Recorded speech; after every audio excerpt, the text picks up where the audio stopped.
Good day, and welcome back to the Vitality Project. I'm Dr. Bob. Appreciate very much you joining me today. Thank you.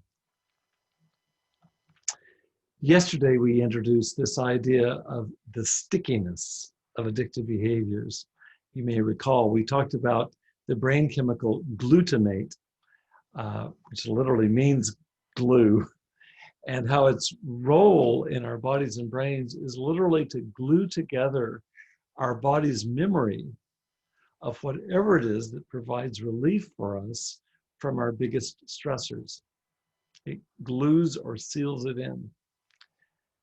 Now, this relief that we're talking about, the relief that is remembered or stored or sealed in by glutamate, this relief comes in the form of increased dopamine, which is the primary pleasure-related chemical in our brain, is part of what motivates us towards survival-oriented behaviors.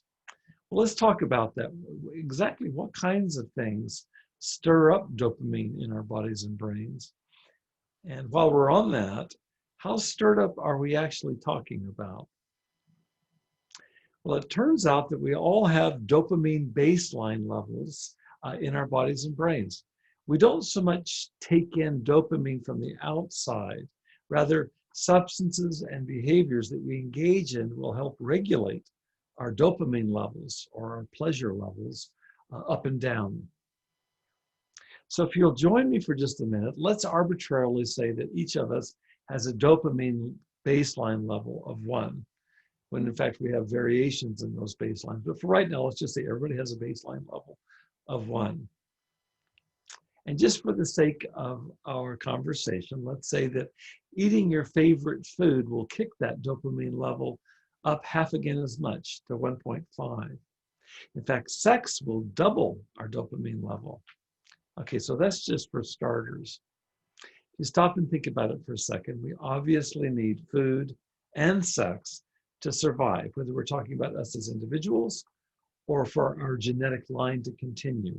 We have to pass along our DNA. So nature, in her infinite wisdom, has made survival-oriented activities like eating and like sex very pleasurable in order that we'll seek them out. Hence the relationship of dopamine spikes to motivate us towards behaviors, incentivize our seeking out behaviors like drinking water and eating good food and having sex. What I'd like you to do today is a little experiment. Can you make a list of normal, non-addictive activities in your life which you find pleasurable? And just for clarity's sake, we've been talking all along about addiction as representing things that we do compulsively, whether it be with a substance or other behaviors, things that we do compulsively, no matter what the negative consequences might be.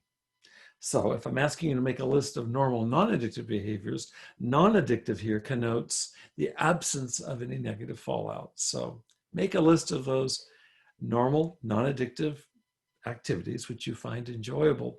And while you're at it, see if you can discover for yourself any possible connection between the behaviors you've listed and your body's survival. Use your imagination here, connecting up reinforcing or pleasurable behaviors with how they may be tied to your survival.